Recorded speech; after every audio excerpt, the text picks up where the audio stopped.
And I think I'm pretty happy with what we've got at the moment because it's sort of real talk. It doesn't need to be too fancy. No, exactly. So So shall we here we go. start? So I had a really interesting situation this week. Yeah. So, and I know we decided we were going to talk about what the salespeople aren't telling the business owner, managing director, CEO, but this sort of leads to this. So I had an interesting scenario where, in the manufacturing business I'm involved with, we've got some pretty serious potential product recall issues globally. Okay.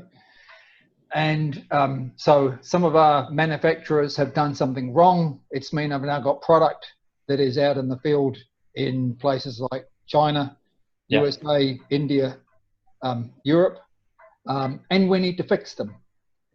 And you know, as the business owner, as the leader of the team, the first thing that goes through your mind, it's hard not to feel like that, is who am I going to kill first? Yeah. It's really frustrating.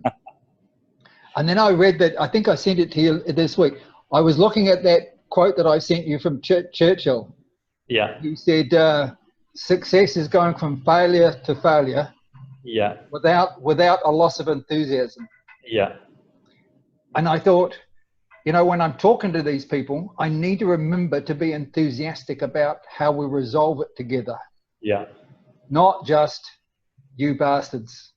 Yeah, because I think that's probably, I would be guessing a good probably 80% of people would be like, you stuffed up, this has happened this way. And if you're coming from, depending on how that's delivered, it's going to depend on the outcome of, your team and I guess how you would, right? And from a customer point of view, I don't think my customer wants to hear, oh, well, we just killed 3 people because they didn't do it right. They don't want that. They want us. they want us to say, look, in a logical process, we'll work with you to fix this. How are you going to do it? So that's what they want to talk through. And then I was out for a run and I sort of thought, you know, that's a typical reaction from a business owner or a business leader is something's gone wrong. Who am I going to blame? How am I going to deal with this? Yeah. And I was thinking, you know, when it comes down to it, there are only 2 people that have that sort of pressure on them to perform and stay calm and put on the right face and to show the enthusiasm for the business. And that's the business owner and the salesperson. Yeah. Because when the salesperson goes out, as we've seen in the latest research, most customers make a decision based on their attitude and enthusiasm. Yeah. It's not the product, it's not the quality, it's not that's all supportive stuff. But if they get the salesperson, if they want some of their enthusiasm and attitude, they're far more likely to deal with them. Yeah. And far more likely to, because I think, and that's the thing when you're talking to the clients, it's just delivering it in a way where it's, we've stuffed up, but this is what we're doing to fix it. Yeah. You know, in the past, in previous roles where I've had some of my colleagues that I'll stuff up and I'll just try and hide from the client. And the longer you do that, the more a client gets annoyed. And it's just about putting your hand up, owning it, saying how you're going to fix it, and then just leaving it at that. The longer you leave it, in my experience, that people just get pissed off with that. Yep. Yeah. I think you and I both worked with Evan Johnson. Yeah. Evan was the best CEO I've ever had for doing it, for dealing with things that way. If there was terrible news, he would always come back with a one-liner that made you feel better. Yeah. You know, you'd say, oh, we've just lost this account. And he said, has anybody died? You go, no. Okay, well, we'll build from that then. So we're not doing that, huh? It's all about perspective, eh? Yeah, but it's just that it's taking the edge off. It's that positive attitude. Yeah. Whereas, you know, when you're a salesperson, the thing you don't want to tell your boss is just how shit you feel. Yeah. Or how difficult it is out there, or how you've lost belief in the boss, the business, the product, and you're just really struggling. And you know what it's like. You're on the phone, you're banging on doors, you're seeing customers, you're not getting anywhere. Your enthusiasm goes down and down and down. And then when you go back to the office and the boss says, how's things? You go, oh, yeah, great. Yeah. The voice goes really great. And then, but the eyes sort of say it all. They're just that, no, it's not really going that well. and then you have to, you make up shit on your prospect list so you don't get fired. Yeah, yeah. But I was thinking from a boss's point of view, you know, when it comes to the enthusiasm and attitude of your staff in the business, like the office people and the production people and everything else, Yeah. They can walk around and control that every day. But the salespeople, the salesperson can go out there and tell shit all day long. Yeah. They can have the worst attitude. They can tell the customer anything, and the boss will never know. So I just wonder how many bosses out there are really thinking long and hard about how do I protect this person? How do I support them? How do I make sure they've got the right attitude? How do I give them the enthusiasm for my business that I've got? Yeah. It's interesting, that one, because I've been in a number of roles over the years where I've had, you know, some sales leadership that I guess would say one thing, would say that you're supported, but then, you know, you'd get out there and if something did happen, then it would be, it's all your fault. Yeah. And I think, you know, and I'm making an assumption here, some sales leaders, well, I've got to prove, you know, myself to you know, management above, so you've got to be doing your job. So that's how it's sort of delivered. And there's, I guess, there's that mixture of just taking, you know, being empathetic and going, okay, this is what's happened. How do we work through that? And then just sort of moving forward, because that's going to help give that salesperson, you know, just that step up, because it's really hard, you know, when you're down in the bloody dumps, it's hard to get yourself out of that shit. Yeah, definitely. Well, there's not a lot of leaders in that. When you and I were in the printer copier business, I used to say to people, why do you sell a small machine? You know, a small little second-hand machine. It's because when you've done that deal, you feel good. You've got a bit of enthusiasm. You're starting to feel a bit better about yourself. You make a few more calls to other customers. Wow, the customer picks up on your enthusiasm and thinks, I'm going to deal with them. Yeah.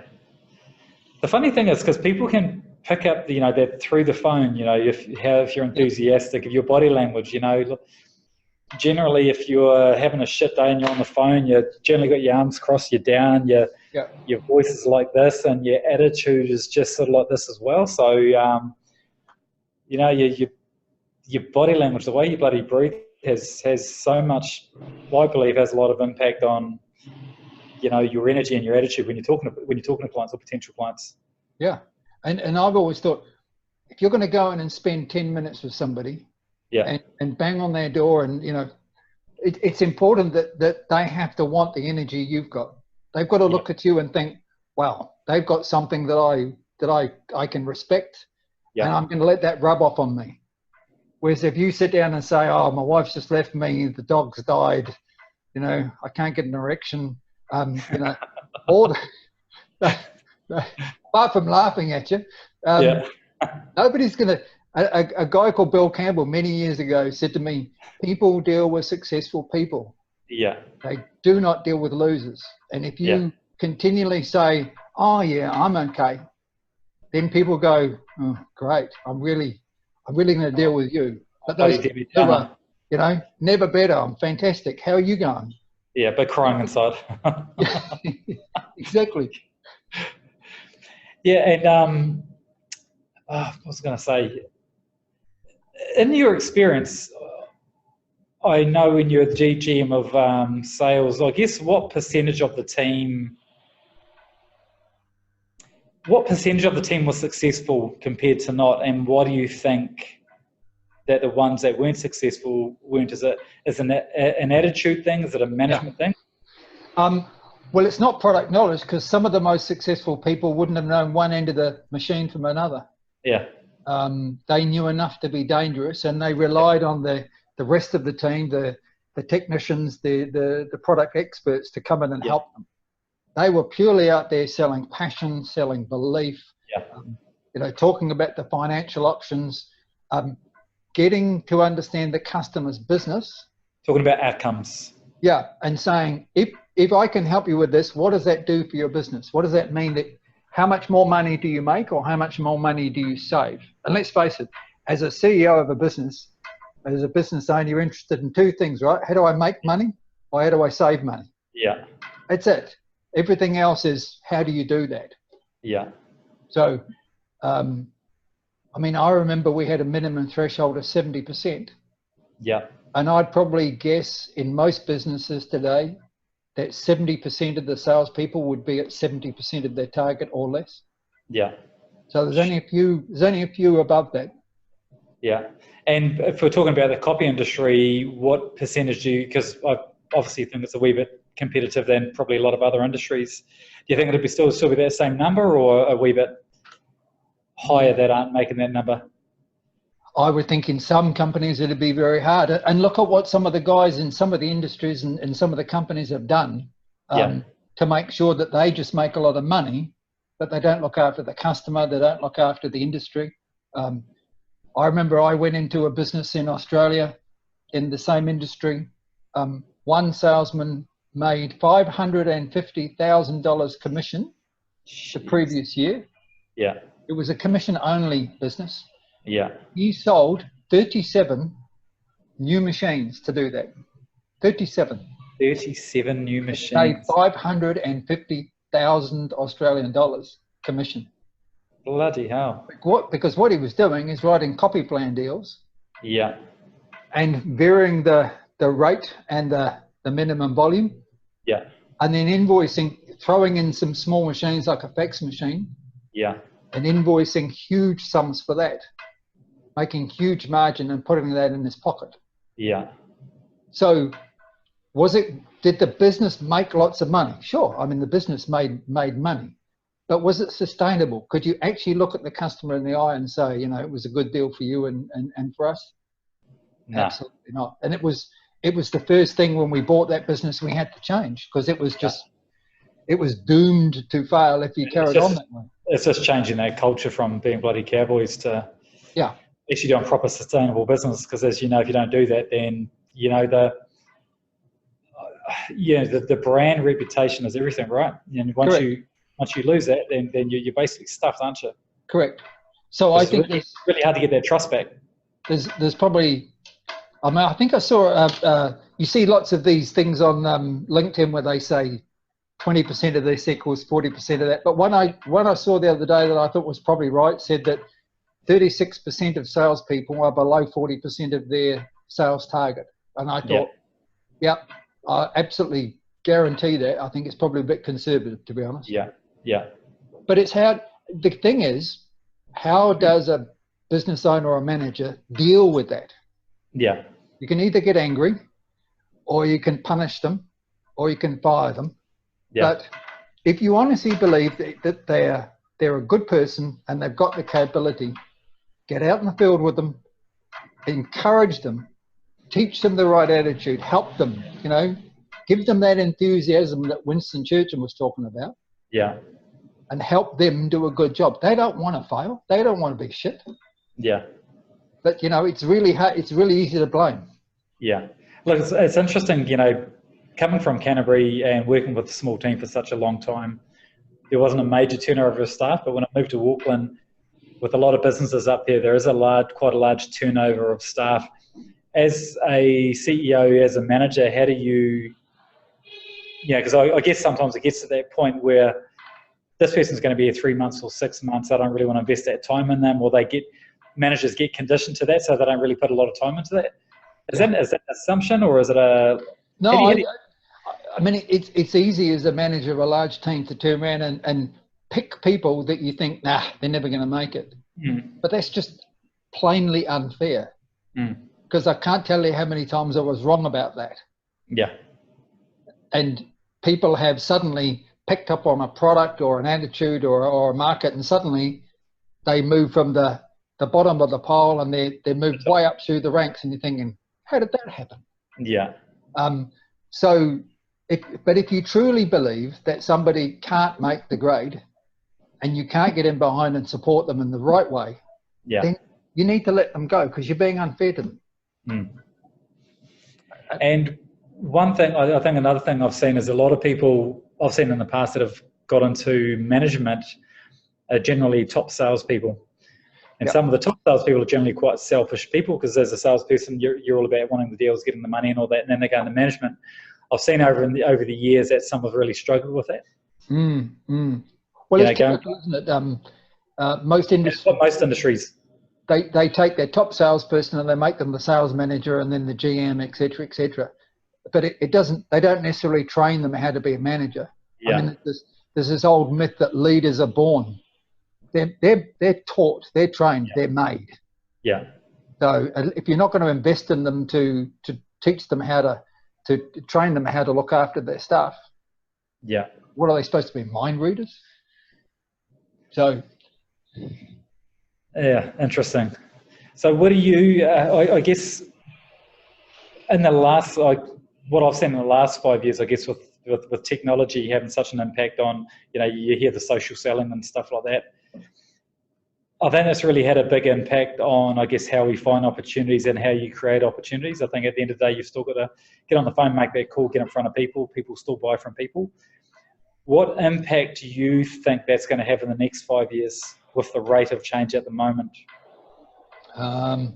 Look, I've probably got an old-fashioned biased attitude, but it's I think that people are forgetting how to talk to each other.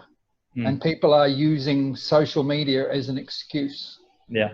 They're thinking, okay, if we have a great social media campaign, I don't need to call anybody. I can just sit here in my office chair and wait for the leads to come in. Yeah. I think you've experienced, and I've certainly experienced, that doesn't happen. Sure, we've been conditioned from the absolute bloody opposite. So if I've ever been in that position, I'm like, wow. Yeah. I mean, I still think in business, if you really want to make an impact, you need to identify what your key product, what your core competence is. Yeah. You and I have been talking about this a lot. And then saying, who do I think that applies to? And where are they? Which country are they? Which market are they in? And then find out who the people need to talk to and pick up the phone. Yeah. What's easier than just picking up the phone and saying hi? What have you got to? Yeah, you got nothing to lose. And one thing I've seen over the years as well is people, you're right, from a social selling point of view, people are getting less and less wanting to get on the phone, and everybody just wants to email or send them a LinkedIn email to get a meeting. But generally, I think when a lot of people get on the phone, and even some experienced salespeople, they really struggle with it because it's uncomfortable, it's out of the box. It's one of those things that I actually have to bloody think on my feet now, and it's a bit hard. And one thing I've been talking to a few potential clients, just around some sales coaching and training is doing scenario-based training and doing role playing and stuff like that. And they're like, oh, I said, look, it's you'd rather want to learn that in-house with your own staff and your own team and being put on the spot there. You'll be far better to react when you're in front of a real client if they give you an objection of how to handle that objection and then move on from that. Yep. I've even heard a couple of salesmen just go, "Oh, that's sort of a bit uncomfortable," which obviously says a lot about them and their sort of management style. So it's an interesting, it's sort of interesting, I guess, as a sales leader, what you're conditioned to as well, and what sort of competitiveness you're conditioned to in your own markets and that. Because some are really competitive and some are, super competitive. Well, I started in 1986 in a room in Wellington on Balcott Street with an insurance company with 8 other people, ringing a list of government department employees with an old style phone, dialing the round and calling them to try and sell them and get appointments with them for life insurance. And just had a list and a name and hundreds a day. And after about 6 days of calling and using the script they'd given me and getting hung up on, thousands of times, I was just, I guess, either smart enough or dumb enough, I don't know which, to think this isn't working, I've got to do something else. Went to everybody else who was doing it and found they were having the same level of success as me, 0. So I thought, well, we've got to do something, and I changed the script. And that's what you're really talking about, is unless you're prepared to do it and practice it a lot, do it regularly, and then make sure you monitor your results and change a word here and a word there and the way you say things. Then you'll find, oh, that seemed to work better. So and it's just and it's just having more of a conversation versus a script. But, I was, sometimes I think it's just having a bit of an outline and then trying out what works and what doesn't. And I think the more you're prepared, the more you do it, the more confident you're going to sound, the easier it gets. It's just those first initial ones that I think people really struggle with. And if they have a bad day or have a few bad calls, and that's it for the week. I don't want to do that shit anymore because it's just too hard. Winners keep picking up the phone. Yeah. Right? That whole thing about, people deal with successful people. Yeah. Successful people keep picking up the phone and figure out a way to learn how to get it right. Yeah. Because at the end of the day, one thing I keep coming back to is, well, you've got nothing to lose. You've got absolutely nothing to lose. What are they going to do? They're going to say no? They're going to hang up? They can tell you to F off. I mean, that's whatever. It's fine. Yeah. And you've just qualified that that's not the right person for you. Or they've just had a really shitty day. Well, as we used to say, if you haven't been hung up on every day or thrown out of an office once a month, you should be fired. You're not doing something right. Actually, I don't think, have you actually ever been thrown out on that? Have you ever been thrown out of a meeting? Yeah. I'm not sure of a meeting. I've certainly been thrown out of a building. Yeah. Several occasions, banging on doors in the old days. Yeah. Yeah. Oh, yeah. I know. So no, not door. I guess not door knocking. An actual meeting. You're in there in a meeting and. Not that I can remember. No, I've had some pretty unfortunate incidents in meetings, but I don't remember getting one. But yeah, but no, the whole when you talk to people about a script these days and they say, "Oh, I can't use a script," the answer to that is only a script for about the first 50 calls. Yeah. If you haven't learned it by 50, then you're just stupid. Yeah. So, yeah. You do it for the first 10 or 20, you're actually reading it, and then you're starting to just have a quick look at it. And after 20, 30, 40, it's on the desk beside you, but you're going. And again, it's just doing an outline, standing up, role-playing it with yourself, walking around with the bloody pad and just actually talking through it and getting comfortable with it. But if you're not doing it a lot, then it does become hard. So, even with my business, I'm still doing it every day because I know it works. Yeah. And I've got to the point now where 50% of the time I get through to somebody, I will get a commitment, whether that's a meeting, whether it's another call, and a certain amount of time. And I think that's the other thing when people are making calls, it's that people are trying to sell shit on the phone. Oh no, all you're trying to do is get continuance. It's just to get to the next stage. It's just I'll call you back on Tuesday, or it's great. Why don't we schedule something for next week? It's not ink on paper.